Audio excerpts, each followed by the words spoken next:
So how's your Easter journey going? It's been rather exciting, especially today. In today's Gospels, we're following the progression of the church as it grew after the death and resurrection of Jesus. You know, when we started back and everything was fine, and now we're beginning to see it grow, and it's beginning to develop problems that have existed for 2,000 years and will continue for a while. But there's a couple of things I wanted to look at, and that is we'll find the way of Jesus is a way of personal well-being, and that this attracts people to the way and creates tensions. And these tensions can be resolved, and we'll see how they resolve them. Now, in the gospel, Jesus tells the apostles that he is going away, that they know where he is going. But Thomas asks him, "We don't know where you're going, Jesus, and we don't know the way." And Jesus responds, "I am the way, the truth, and the life."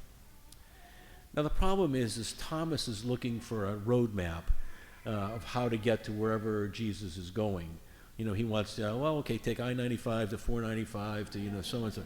That's what Thomas is looking for. But what Jesus is talking about, the path Jesus is referring to, is what the wisdom tradition called how we live our lives. And this is the way to get truth, and then the life is the way we live our lives. So what is this way? Oh, and by the way, in the early church, before it really formally broke away from Judaism, those who were following Jesus were told that they were following the way. So the term the way was how to live your lives. Now, we can see in the many Gospels we've heard, you look Matthew 25:35, feed the hungry, clothe the naked, visit the sick and the poor. Or you can also care for the widows and the orphans, or turn the other cheek, pray for those who persecute you. These are the way, these are things, these are kindness, gentleness, and peace. Now, I've run across some readings that really fascinated me by a psychologist from Harvard University who's been doing studies on what he calls flourishing or happiness. And it's not just he, apparently it's about 6 or 7 different universities are participating in it. And it's Tyler Vanderveel. And he's been studying happiness and human flourishing. And flourishing, under their definition, is well-being. And I would argue that when Jesus tells us, I came to give you abundant life, he's really telling you, I'm here to give you well-being. If you follow my way, you will have well-being. And Vanderveel, Tyler, says that acts of kindness, generosity, and compassion lead to improved health. And apparently they've studied a couple of 100,000 people over a long period of time and found that people who do this tend to have lower blood pressure, fewer diseases, live longer. And it provides a meaning in life. When you do things and you flourish, when you reach out to help other people, you feel good, but you also help the other people as well. And while I was doing my studies of that, I was guided over to another study that said that people who go to church every Sunday live longer, have fewer suicides, have fewer alcoholisms, have fewer sicknesses, and live longer. So I think we need to put that on our billboard out front. But I've often thought that Jesus is one of the first psychologists because he really addresses how we should live our lives and how it will be fruitful, and as Van Wiedel says, flourish and well-being. And you can see that in the early church, the communities that were doing this, and there was often that phrase as people, non-followers would say, look how they love each other.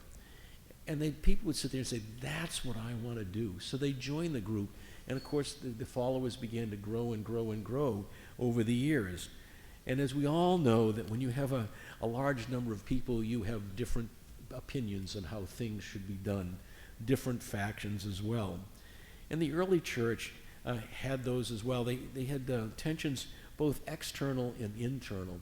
And the external tensions were persecution, and those that were Jewish were being ostracized from the synagogues because they were following this Jesus and believing in this resurrection. But they also had internal decisions. When we remember the reading from the second week in and Easter, where we have this lovely vision of the community living in harmony, working with each other, selling their goods and giving it to a common good. Well, that was the beginning. Today we hear a story about how there's a division. The Hellenists say that their widows and families are not getting the handouts that the other people are getting. So briefly, what is a Hellenist? It's a Jew who grew up in the diaspora. And at the time of the first century, something like 70% of Jews lived outside of Israel. And so they lived in the cities in Greece, modern Turkey, along the northern coast of Africa. So they grew up speaking Greek as their primary language, and then they also were immersed in the Greek culture. They still went to synagogue, they still prayed, but their understanding and views were a little bit different. Many of them moved to Jerusalem and lived there. And so you had a ghetto, I guess, of the Greek-speaking Jews, and then the Orthodox Jews who only spoke Aramaic and were primarily lived in Israel and in Galilee, in that area. And so you can see why there were tensions growing up. We don't understand your language, we don't understand your ways. How do we get together? So I thought the apostles came up with one of the great business moves of life. We got a problem. How are we going to deal with it? I tell you what, you disciples figure it out and bring your solution to us.